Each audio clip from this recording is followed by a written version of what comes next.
Media మిత్రులందరికీ పేరు పేరు నమస్కారం. గత కొన్ని రోజుల నుంచి తిరుమల వెంకటేశ్వర స్వామి పైన జరుగుతున్న సంఘటనలన్నీ మీకు తెలుసు.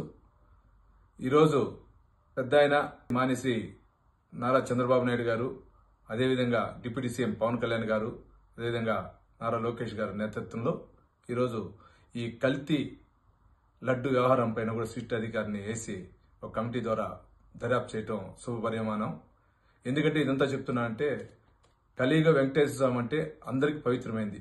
అటువంటి చోట జరిగిన సంఘటన యావత్ భారతదేశం కదా, యావత్ ప్రపంచంలో అందరూ కూడా హిందూ సోదరుల మనోభావాలు దెబ్బతినింది.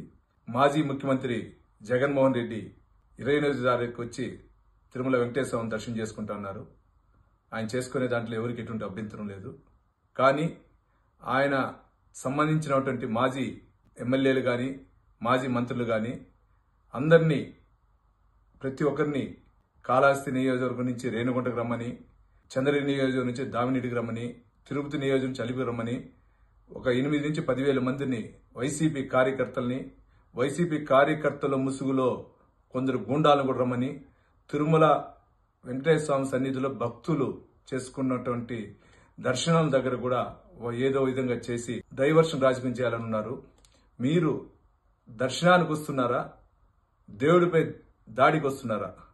ఒకసారి ఆలోచించి చెప్పాలి. మీరు దర్శనంకి వచ్చే వ్యక్తులు ఎవరు గాని కొందరు వ్యక్తులతో వచ్చి దర్శనం చేసుకుని వెళ్తారు. కానీ ఇందరిని రమ్మన్నారంటే ఈరోజు అక్కడ పవిత్రంగా చేసుకునే దర్శనానికి సంబంధించినటువంటి సామాన్య, అది ఈ 5 శనివారాలు చాలా పవిత్రమైన శనివారాలు, ఈ 5 శనివారాలు.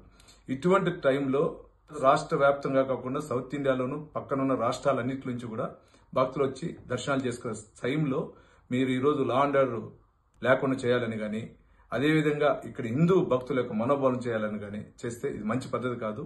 దీనికి Telugu Desam party, Janasena party, BJP party కుటుంబ సభ్యులంతా మేము ఎదుర్కొనేదాన్ని రెడీగా ఉన్నాం.